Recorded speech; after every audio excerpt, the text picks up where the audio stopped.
Hi, chào mọi người đến với kênh YouTube Nhi ở đây. Tiếp tục hành trình khám phá và ăn chơi bánh nắp ở Ipoh. Thì hôm nay Nhi sẽ dẫn mọi người đi một tiệm bánh truyền thống quá trời là nổi tiếng luôn, có từ rất là lâu rồi và danh tiếng thì cũng lừng lẫy luôn. Nhi có chia sẻ là Ipoh thì 70% là người Mã gốc Trung. Đây là một tiệm bánh Trung Hoa truyền thống vô cùng đặc biệt nha. Mình sẽ mua bánh làm quà này, rồi mua bánh ăn liền luôn. Tiếp theo thì Nhi sẽ dẫn mọi người đi ăn tối. Mình sẽ ăn món cơm gà Ipoh nổi tiếng. Thiệt chứ tới Ipoh là phải thử cái món này thôi chứ gốc gác ở đây mà, đúng không? Mình sẽ ăn tại nhà hàng đã khai sinh ra món này luôn đó, là ba mẹ ruột luôn á mọi người. Tự nhiên đẻ ra được con xong giờ thành món ngon quốc gia, món ngon quốc tế luôn chứ. Đây là một nhà hàng góp phần rất là lớn trong cái việc đưa cơm gà Ipoh trở thành một cái đặc sản của Malaysia luôn.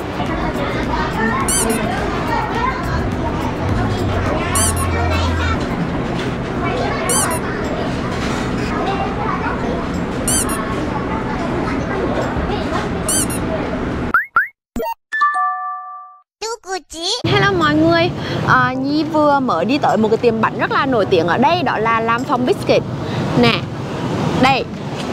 Đây là tên một cái thương hiệu bánh rất là nổi tiếng và lâu đời ở Malay. Bánh ở đây rất là trữ danh luôn á. Kiểu như là khi mà Nhi tìm hiểu và lúc mà Nhi hỏi review của mấy người thân của Nhi khi mà đã tới Ipoh rồi ấy, thì họ đều nói là Nhi nhất định phải tới đây để ăn bánh thử. Thật ra Nhi nhìn từ ngoài vào thì nó cũng rất là rộng, rất là bự mà nó tràn ra ngoài đường này luôn. Đấy, vô trong nữa. Thì nói chung là chúng ta sẽ vào trong cái tiệm bánh này. Thứ nhất là để ăn bánh, tại vì bây giờ tầm khoảng 4 giờ rưỡi chiều á, mình khá là đói bụng. Thứ hai nữa là Nhi muốn thử xem thử là cái hương vị của cái món bánh nổi tiếng này là như thế nào, vì sao nó lại kiểu nổi tiếng đến như thế. Và cái thứ ba nữa là Nhi muốn mua một vài những cái món bánh kiểu signature, kiểu mà nhìn vào một cú là sẽ biết đó là Ipoh liền, để mà tặng đồng nghiệp cũng như là bạn bè của Nhi ở công ty. Đấy, cho nên là ok, bây giờ mình sẽ vào thăm thú tiệm bánh này nhá. Tiệm bánh rất là bự nha, ở đây đi thẳng qua đây. Trong này là một nơi để mà trưng bày những cái đồ bánh mà mình mua về á. Bên này cũng vậy, đến tầng 3 chỗ. Và ở ngoài này á, thì rất là nhiều bánh, cực kỳ nhiều bánh luôn. Chắc là bánh này là bánh làm ăn liền ấy. Ở Ipoh thì gần 70% là người Chinese Malaysian, tức là người Mã gốc Hoa, cho nên là những món ăn ở đây cũng mang đậm nét Trung á. Mấy cái món bánh này á cũng là theo kiểu Trung Quốc á mọi người. Nói chung là Ipoh là một cái điểm đến dành cho người sành ăn, người muốn ăn, người đam mê ăn. Ui, đồ ăn ở đấy họ ngon nè, bổ nè, đẹp mắt nè, đa dạng nè, và giá cả thì lại quá là bình dân luôn chứ. Thì bây giờ mình sẽ vào trong để mà mua bánh trước, rồi sau đó mình ra đây để mà mua những cái bánh để mà ăn liền nha. Nhìn tác tượng ngon quá. Đúng nha mọi người, cũng đông người tới mua lắm đấy. Em trời nhiều lắm luôn, cho nên mình cũng không biết là nên mua gì á. Hello. Thank you. Thank you. Ngon quá. Ngon quá. Wow, xinh ghê, rất là nhiều loại bánh luôn á. Cái này á mà mua tặng cho người thân sau chuyến du lịch á thì phải gọi là quá là hợp lý. Ngon quá. Ý là cái chị đấy, chị đưa bánh mời mình ăn thử thôi, nhưng mà cái vẻ mặt của chị là là kiểu khá là nghiêm túc. Ý là không có nhân viên nào ở đây để như có thể hỏi là những cái món bánh nào thì là món bánh signature, món bánh kiểu nổi tiếng ở đây nhất ấy. Excuse me, I want to buy some gift for my friends. So, what food you recommend? Like, because it have a lot of things, so I cannot decide. What is the signature? It's like the famous one. This one? This is the signature Ipoh famous 531. Yeah, and what else? And then this one also the signature. Ipoh famous also, signature also. It's like peanut. I have another thing. I don't really like peanut. Okay. Yeah. And this walnut cookie also famous, a lot of people buy. This one 52 but discount 6 ringgit.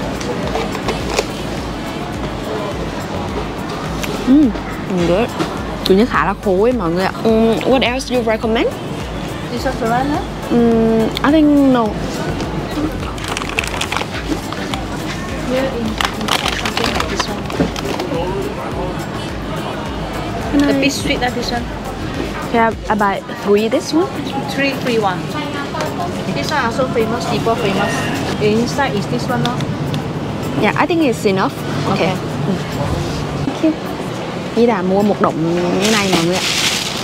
Đấy, nhìn bự như vậy nhưng mà nhẹ thôi. Thank you. Mình sẽ để ở đây. Thôi mình qua đây mình xem thử con cái gì ăn không. Ở bên này là white coffee. Ở Ipoh thì nổi tiếng với white coffee rồi đúng không? Như cứ bị thêm mấy cái kiểu bánh mà cái nhẫn ở trong là nhẫn sầu riêng ấy. Nhưng mà như nghĩ là như không nên mua mọi người ạ. Tại vì nếu như mà ăn thì hơi mập. Và nó cũng kén người đó. Ví dụ như mình tặng có người sẽ rất là thích, nhưng mà có người cũng sẽ rất là không thích, cho nên khá là kén người. Tốt hơn hết là mình nên mua đừng có sầu riêng. Ok, tiếp theo là mình sẽ mua bánh ngọt ở ngoài này. Đấy. 有传统的饺子出名的肉是圣诞树叶吐司，你可以看要点什么？ I want this one. Sorry. Yeah. This one. Yeah. We have the famous one in Bangkok or the chicken cross eagle lotus and the taro. The taro is yam. The famous one is Kaiza pork, Kaiza coconut, right? Coconut jam. Yeah, 3 of that. Yeah.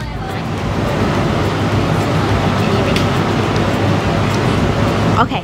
Chị nhân viên bảo ấy là 3 món bánh nổi tiếng và đáng thử nhất ở đây là trà bông lòng đỏ trứng gà và hạt sen, cùng với bánh mứt dừa ngàn lớp với là bánh khoai môn. Ở đấy thì Kaya Puff là nổi tiếng lắm mọi người.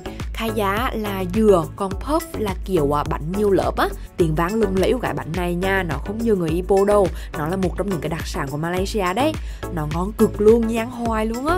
Bây giờ thì Nhi rất là khát nước. Tự nhiên hồi nãy cái cô nhân viên ở trong đấy cô ấy cho một cái bánh nhưng mà ăn rất là bột luôn. Ăn kiểu bị Ở đây cũng có một cái hiệu bánh rất là nổi tiếng rồi mọi người nè. Bây giờ Nhi mà thấy là cái hiệu bánh này nó nằm ngay ở bên cạnh cái hiệu bánh Lam Phong Biscuit mà vừa nãy Nhi vừa mới vô luôn. Đây, hiệu bánh này tên là Sing Hủ. Thì đây là 2 tiệm bánh mà rất là nổi tiếng ở Ipoh luôn. Lúc mà Nhi đọc thông tin ở trên mạng cũng như là xem những cái review những hiệu bánh nổi tiếng ở Ipoh ấy, thì Nhi thấy 2 cái hiệu bánh này là lúc nào cũng nằm ở trong top 1 hết luôn ấy. Nhưng mà Nhi chỉ không ngờ là 2 cái hiệu bánh này nó nằm gần nhau, nó sát bên cạnh nhau luôn. Ở bên này cũng vậy đấy mọi người. Ở bên này á, là nhà hàng cơm gà Ipoh cực kỳ nổi tiếng ở đây. Hình như là cái cửa hàng đã tạo ra cái món cơm gà nổi tiếng trữ danh Ipoh luôn ấy. Thì đây là cửa hàng, đây là Lugong. Và ở bên cạnh đây là Onki. 2 cửa hàng này cũng là 2 cửa hàng rất là nổi tiếng về chicken rice ở Ipoh luôn. Và nó nằm ngay ở bên cạnh luôn. Bây giờ giữa Onki và Lugong thì Nhi sẽ chọn Lugong. Thứ nhất là bởi vì chủ Grab, chủ chở Nhi và chủ ấy nói là con nên ăn ở đây, con nên ăn ở quán Lugong này. Cái thứ hai nữa là chủ ấy là local ở đây và chủ ấy bảo là Lugong là một cái quán ruột, cái quán mà đã sản sinh ra món cơm gà Ipoh ấy. Và khi mà Nhi tìm hiểu thì Nhi thấy cái quán Lugong này cũng được review đánh giá rất là tốt luôn. Và nó có lịch sử nha, nó có một câu chuyện lịch sử đằng sau đó. Thì ok, bây giờ như là mọi người sẽ cùng ăn tối ở Lugong trước. Ăn xong rồi thì chắc về nhà thôi, chứ nguyên một ngày đi quá là mệt luôn rồi á, đi từ sáng cho đến bây giờ luôn. Rồi tới Ipoh là mình phải ăn cơm gà thôi. Cơm gà đây là số dắt luôn á. Đây là nơi cha sinh mẹ đẻ của món cơm gà Ipoh, là một trong những cái món ăn mà phải nếm thử và là đặc sản của Malaysia luôn đấy. Chủ của nhà hàng này là một người Mã gốc Hoa. Chủ bắt đầu kinh doanh vào năm 1957. Cho đến bây giờ là 66 năm rồi đấy. Không gian của quán thì khá là rộng rãi và rất là sạch sẽ nha. Hello. Chào mọi người. Bây giờ là mấy giờ? Bây giờ mới 4 giờ 44 phút. Tức là rất là sớm luôn á. Thôi không sao, tại vì Nhi đi cả ngày rồi mọi người ạ. Đi từ sáng sớm luôn á, cho đến bây giờ thì cũng khá là mệt rồi. Cho nên chỉ muốn ăn thật là no. Xong rồi thì mình về nhà, mình ngủ. Rồi ngày mai mình lại tiếp tục mình đi chơi. Nhưng mà có một cái là ngày mai là ngày cuối cùng như ở Ipoh rồi mọi người ạ. Nhánh ha, 4 ngày 3 đêm rất là nhanh luôn ấy. Thì cái nhà hàng này tên là nhà hàng ông Lugong. Đúng rồi, Lugong. Đây là một nhà hàng cực kỳ nổi tiếng về món cơm gà Ipoh này luôn, rất là nổi tiếng luôn á. Nếu như mà mọi người tìm kiếm ở trên mạng thì mọi người sẽ thấy rất là nhiều những cái bài đăng về cái nhà hàng này. Và đặc biệt cái nhà hàng này là một trong những cái nhà hàng mà mọi người phải tới khi mà tới Ipoh luôn. Nó nằm ở trong top 1 luôn ấy. Mọi người có thể xuống cái phần mô tả và click vào để xem, Nhi sẽ để cái đường dẫn ở đấy. Thì khi mà mọi người click vào, mọi người sẽ biết được là cái nhà hàng này ở Việt Nam của mình nó cũng khá là nổi tiếng. Rất là nhiều những cái báo nói về cái nhà nhà hàng này trước đây rồi.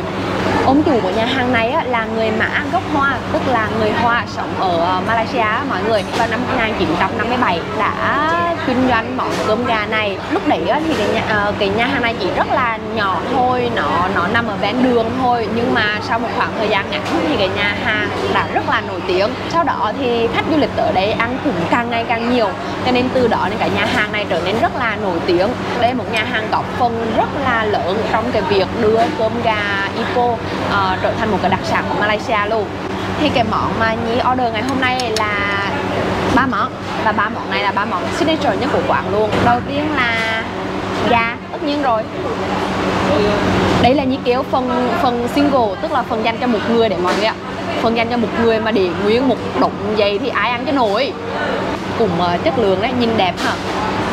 Tiếp theo là một món mà Nhi đã muốn order từ lúc mà Nhi đi ăn món cơm gà Hai Nan vào ngày đầu tiên Nhi tới Ipoh ấy. Nếu như mà mọi người có xem cái video trước của Nhi thì mọi người sẽ biết đây là cái quán cơm gà Ipoh thứ 2 mà Nhi thử trong cái chuyến đi này. Khi mà Nhi trải nghiệm cơm gà ở Hai Nan Chicken Rice thì Nhi thấy tất nhiên là nó ngon nha, nhưng mà nó chưa đạt được cái kỳ vọng mà Nhi mong muốn.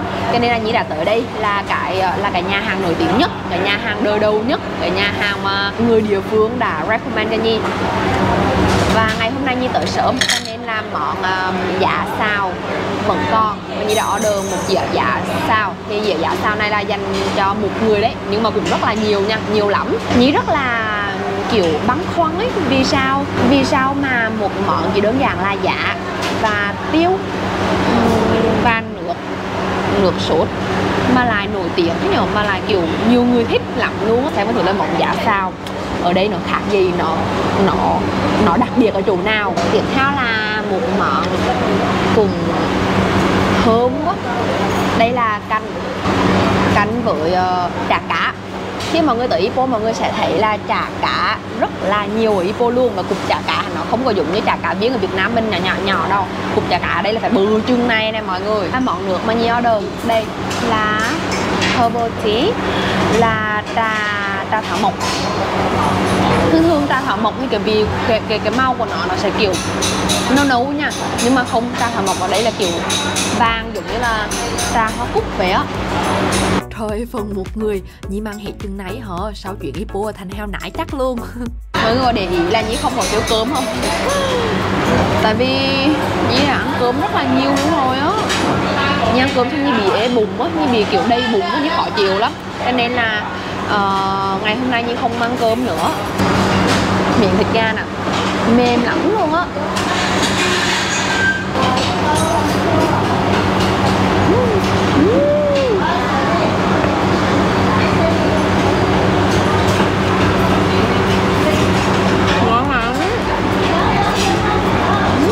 Tiếp theo là món súp cá viên và thịt viên. Những cái cục mà cái bề mặt của nó nhẵn, nó hơi trắng tinh luôn ấy, thì đấy là cá viên. Còn những cái cục mà bề mặt nó không có nhẵn, còn mấy cái độ mà đen một chút xíu và nó màu trắng xám thì đó là thịt viên nha. Những cái cục thịt và cá viên ở Malaysia mọi người nó bự lắm, bự cực luôn. Cái nước á mọi người, cái nước của cái canh cá viên này rất là ngọt luôn á, ngọt kiểu thanh nhẹ nhẹ nha, chứ không phải là ngọt theo kiểu mà bỏ nhiều gia vị đâu á. Ngon á. Ok, bây giờ đến một cái món mà Nhi tò mò nhất. Nguyên liệu của nó chỉ đơn giản là giá, và ở trên thì họ rắc một ít tiêu và một ít hành lá, ở dưới là sốt, và cái sốt này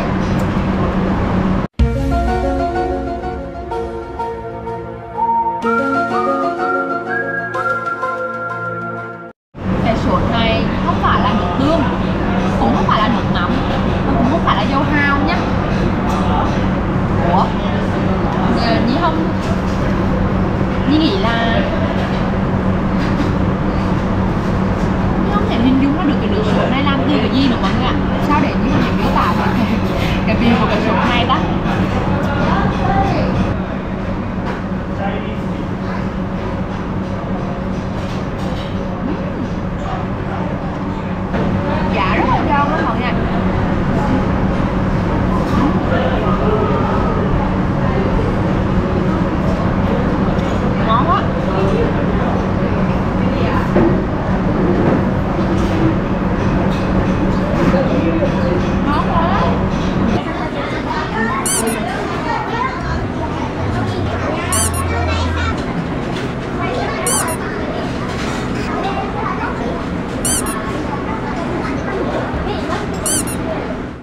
ơi, hết luôn giữa giá rồi. Mọi người nhìn ở nhà hết sạch trơn, không còn gì luôn.